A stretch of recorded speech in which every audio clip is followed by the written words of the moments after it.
annaga kama sheekaynayno dowladdii cabdullaahi yuusuf kama sheekaynayno dowladdii sheekh shariif sheekh axmed kama sheekaynayno dowladdii xasan sheekh maxamuud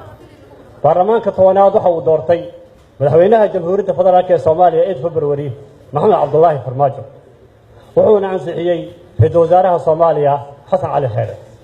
waajibaadka annagana saaran oo dastuuriga ah oo shaqadeenna ah ma aha baarlamaanka inuu sugo amni baarlamaanka shaqadiisu waa 3 qodob qodobka koowaad waxa weeye waa matalaad waxa uu matalaa shacabka laga soo doortay deegaanada laga soo doortay shacabka guud Soomaaliyeed ayuu matalaa tan labaad waxa uu yahay la xisaabtan waxa uu la xisaabtamaa xukuumaddu doortay iyo madaxweynihii oo codka siiyey iyo hay'adaha kala duwan ee dowladda tan saddexaad waxaan nahay sharci dejin waxaan dejinaa shuruucda dalka waxaan u igmadnay amniga dalka hay'ada iyo dowladda hay'ada loogu talagalay hay'adaha jamhuuriyadda federaalka Soomaaliya ee kala duwan madaxweynaha jamhuuriyadda federaalka Soomaaliya markuu hor imaaday baarlamaanka hortiisa wuxuu ballan qaaday ballanqaad weyn ballanqaadkiisu waxa ugu horeeyay muddo 2 sano gudahooda inuu ku soo gabagabeynayo al-shabaab 2 sanana waxa ka haray waynu arkaynaa waxyaabihii ay qabteen dowladdii xasan sheekh maxamuud iyo dowladdii sheekh shariif in meeshan laga sheegto ama dhibaatooyinkii dhacay dib iyo dheef waxay lahaayeen daliil iyo wanaag waxay lahaayeen waa ay tageen cidda lala xisaabtamayo oo maanta aan hor taaganahay waa madaxweynaha jamhuuriyadda federaalka Soomaaliya iyo ra-iisul wasaare xasan cali xeere xukuumaddiisa waxay qabteen ajandaha ugu horeeya loo keenay waxay ahayd muddo 2 sano gudahooda in shabaab ku soo afjarayaan in la iska daay shabaab soo afjaree waxa ugu horeeya la keenay waxay ahayd xasilinta magaalada muqdisho waxaa la isku daray ciidamo tiro badan oo aad u tiro badan ciidamadaasi tirada badan waxa ay noqdeen wax dhintay iyo wax dhaawac ay wax la kala ceeriyay kadibna hay'adii nabad sugidii ee hay'adii u sareysay amniga qaranka ahayd ayaa la baabi'iyay ciidamada u tababarnaa alfa group iyo noocyada kala duwanaa ee u tababarnaa la dagaalanka al-shabaab waxa laga dhigay booliis iyagoo aan u tababarnayn sida booliiska waxaan la soconaa booliisku inay u tababaran yihiin shuruucda iyo nidaamka dadka si looga dhaqmo iyo si looga hortago fal dambiyeedka ciidamada hay'adda nabad sugidda u tababaran yihiin xogta cadawga inay keenaan ee fuliyaan howlo gaar ah howlihii ayaa la isdhex geliyay iyadoo la siyaasadeynayo waa laga mashquulay in la dagaalamo shabaab maxaa lagu mashquulay waxaa lagu mashquulay in la targadayo siyaasiyiinta Soomaaliya waxaa la weeraray Cabdiraxmaan Cabdishakuur waxaa lagu diray ciidan qaranka Soomaaliya ayaa lagu laayay meesha ilaa hadda guddi ka hadlay cid baartayna ma laha dadkii la laayay cid lagu xisaabtamay ma jirto waxaa la weeraray Cabdi Qaybdiid senator Cabdi Qaybdiid gurigiisa ilaa ay haddana wax baaritaan lama hayo waliba xog rasmi ah waxaan ku haynaa madaxweynaha jamhuuriyadda federaalka Soomaaliya guddiga hore la diray xogta ay hayeen guddiga labada aqal ee baarlamaanka uu saaray markay u tageen inuu hor istaagay arrintaasoo foolxumo ku ah cadaaladda iyo ilaalinta xasaanadda iyo sharafta baarlamaanka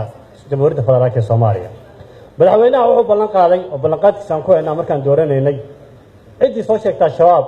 in la siinayo abaalmarin ilaa haddii cid abaalmarin la siiyo shabaab soo sheegtay ma hayno wuxuu sheegay gurigii la qarxiyaa inuu dhisayo guri la dhisay oo la qarxiyey weli ma hayno wuxuu sheegay cid allaale ciddii al-shabaab xog ka keentaa inay heli doonto magangelyo dhab ah taasna waa la waayay wax ka fulay ma laha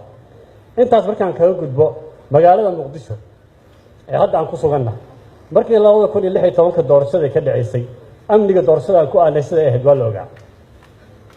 wasaaradda amniga wasaaradda arrimaha gudaha oo toota waxay noo jirtaa baarlamaanka Soomaaliya u jirtaa wax ka yar 10 talaabo waxaa galay nabadiidka jamhuuriyadda federaalka Soomaaliya la dagaalamayay ayaa galay waxay ku galeen qaarkood oo aad aragteen in la adeegsanayo oo ceelgaabta loo adeegsaday oo madaxtooyada afafkeeda loo adeegsaday dareeskii ciidanka qalabka siday oo al-shabaab gacanta u galay oo ahaa dareeskii ugu dambeeyay ee hadda la bixiyay cid ugu xisaabtay ma laha hubka iyo rasaasta iyo logistikada iyo dareeska ciidanka waxaa laga iibiyaa al-shabaab cid lagu xisaabtamaana ma laha mas'uuliyadaas cid qaadana waa leeyahay madaxweynaha mar walba wuxuu xirtaa tuuto inta nooc tuuta uu ka yahay tuutooyinka laga xirto ciidamada kala duwan ee jamhuuriyadda federaalka Soomaaliya mar walba wuxuu tagaa wasaaradda gaashaandhigga mar walba wuxuu cilaamiyaa dagaal joogto ah wuuna ka soo laabtaa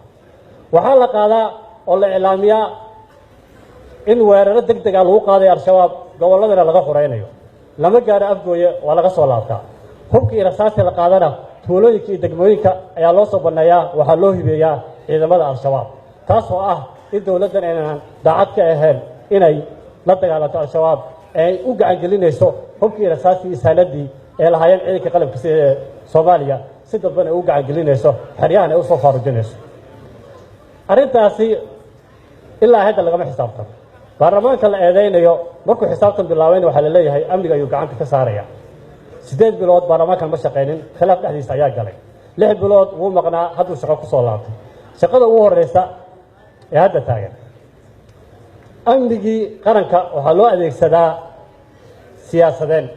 waxaa lagu argagixiyaa saxaafadda madaxa bannaan ee Soomaaliya waxaa lagu weeraraa siyaasiyiinta waxaa lagu weeraraa xukuumadda dhexdeeda waxaa lagu weeraray wasiir ku-xigeenka arrimaha dibadda ee Jamhuuriyadda Federaalka Soomaaliya waxaa lagu weeraray wasaaradda arrimaha dibadda ee Soomaaliya waxaa xabad maalin ay ka dhaceysay wasaaradda arrimaha dibadda ee Soomaaliya waxaana fulinayay ciidamadii la isku daray ee nabad sugidda iyo booliiska ahaa cid mas'uuliyadeedii loo xisaabeeyay ma laha waxaa sumcadda laga dilay oo laga baabi'iyay sumcaddii ciidankii booliiskii ee loo yaqaanay ciidanka dhisnaa sanado badan ayaa la baabi'iyay oo sumcaddiisa laga dhigay ciidan geysta dilal gaar ah fuliya ciidankii ahaa ciidankii ilaalinayay sharciga mudane guddoomiye su'aalaha isweydiinta mudan waxa weeye ciidamadii lagu tababaray xerada imaaraadka ay tababarayeen 1,000 iyo dhowrka boqol ahaa ilaa ay hadda waa la weeraray dhowr boqol 1,000 iyo xoogaag ahaa waa la weeraray wax dhintay iyo wax cararay iyo wax hubkoodii shaabkii iibiya ayay noqdeen meel ku dambeeyeen ilaa ay hadda lama yaqaan qaarkood arrintaas waxay u baahan tahay baaritaan rasmi ah oo madax bannaan in lagu sameeyo mudane guddoomiye xaaladda dalka uu marayo xaalad aad u qalabsan buu marayaa madaxweynaha jamhuuriyadda federaalka ee Soomaaliya waa isku hayaha dalka maanta aan taagannahay waxaa baaqday shirkii amnigii qaranka dowlad goboleedyada waxay xiriirka u hakiyeen dowladda federaalka Soomaaliya shirkoodii baydhabo waxay soo codsadeen waa looga baxay dowladda Sacuudiga waxa ay bixisay wasaaradda gaashaandhigga ay siisay konteenarada saad iyo huba waa loo diiday ciidamada dowlad goboleedyada iyo daraawiista iyo booliiska iyo dadka la dagaalamaya shabaab in hubkaasi la siiyo waxaa lagu heystaa konteenarada xamar waxaana loo hibeeyaa oo si hoose iyo si dadbanba suuqa loogu iibiyaa hubkaasi oo soo galay kuwii ugu dambeeyay ahaa lagu iibiyaa suuqyada magaalada Muqdisho mudane guddoomiye ma aha markaan hadlayno inaan dhiirigelinayno al-shabaab waxay u geysanayaan shacabka Soomaaliyeed waa la ogyahay shacabka Soomaaliyeed wax ka qarsoon ma laha dadka aan ka hadlayno waa dadka cashuurta shacabka ka qaadayaan waa dadka guryahooda la baadayo mudane guddoomiye magaalada Muqdisho hadda aan ku sugannahay xaafadda Hurwaa Dayliile Yaarshid dadka waxaa seexiya habeenkii oo amarada bixiya ciidamada al-shabaab waxaan ka sheekaynaynaa inaan ka hadalno waxyaabo waaweyn iyo gobollo kale aan ka hadalno mudane guddoomiye dalkii wuxuu taagan yahay kala tag shirkii amniga wuu baaqday shirkii loo yaqaanay SDRR-ka ee looga hadli jiray New Deal-ka ee ka dhici jiray bilaha ra'iisul wasaare ku-xigeenka gudoomin jiray wuxuu ahaa 18 bishan inuu dhaca asagana wuu ka baaqday xalana ka dhici jiray shirkii loo yaqaanay BSG1 ee hadda arrimaha political inclusive looga hadli jiray arrimaha gudaha iyo dastuurka ee ka wada shaqeyn jireen dowlad goboleedyada dowladda federaalka waddankaas meeshuu aad looga hadli jiray asagana wuu ka salmay waxa waajibaadkooda aan u hambaleynayaa waajibaadkooda rasmiga gutay aqalka sare oo assessment rasmi ah ku soo sameynaya in ay tagaan gobolada dalka mudane guddoomiye waajib dastuuri ah ayaa naga saaran xaaladda markuu dalkan galo xaaladda ugu adkeed ee baarlamaanka uu ku jiro maadaama uu yahay inaan gudano waajibaadka anaga dastuuriga maxaa fududeynaya shabaab in awood ku yeeshaan magaalada Muqdisho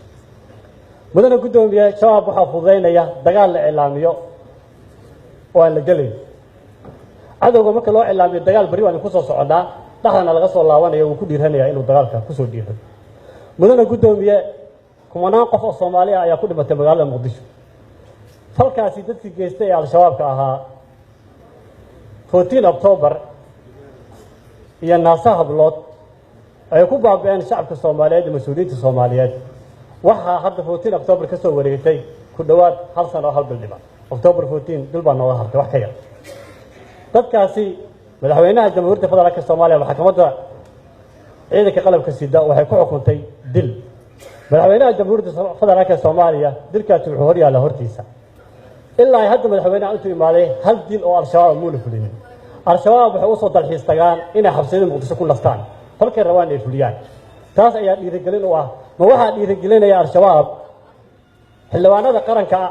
ee ka hadlaya xaaladda dalka mise waxaa dhiirigelinaya kii falki geystay ee boqolaalka Soomaaliga ah dilay laakiin uu saxiixadiisa yaa al-shabaab oo sharciga dastuurka jamhuuriyadda federaalka Soomaaliya ka doortay sharci kale yaa shabaab dhiirigelinaya su'aalaha muhiimka in la isweydiiyo u baahan waa su'aashaas mudane guddoomiye xaaladda hadda uu dalka marayo waa xaalad ugu xumeed ee taariikhda waddanka soo marta hay-adda nisa ma qeexna waxa ay tahay ma ciidan nabad sugida intelligence caadi ah waa ma military waa maxay tahay dadka loo dhiibay ehel buu yihiin taliyayaasha la magacaabay ee loo magacaabay booliiska iyo nabad sugida iyo militariga waxyaabaha dhiirigelinaya al-shabaab waxaa kow ka ah siduu sheegay cabdalla taliyihii hore ee 8 sane taliya ku-xigeenka ka ahaa hay-adda nabad sugidda in si dadban iyo si toos ah ay u wada shaqeeyaan hay-adda nabad sugidda qaranka iyo al-shabaab taasna asaga ayaa qoraal ku caddeeyey asaga ayaa nooga hagaagsan markuu arrimahaas caddeeyeyna xabsi ayaa loo taxaabay xafiiskiisana waa la jabsaday darajooyinkii uu lahaana waa laga qaaday ilaa haddana muwaadinkaasi la dulmiyey meeluu ku dambeeyo iyo xuquuqdiisa meeluu ka gaaray lama hayo mudana guddoomiye taliyaasha waxaa lagu magacaabaa nin toos saaxiibo dhow yaa dadili kara yaan adeegsadaa laguma doorto karti iyo aqoon iyo aragti ciidan laguma doorto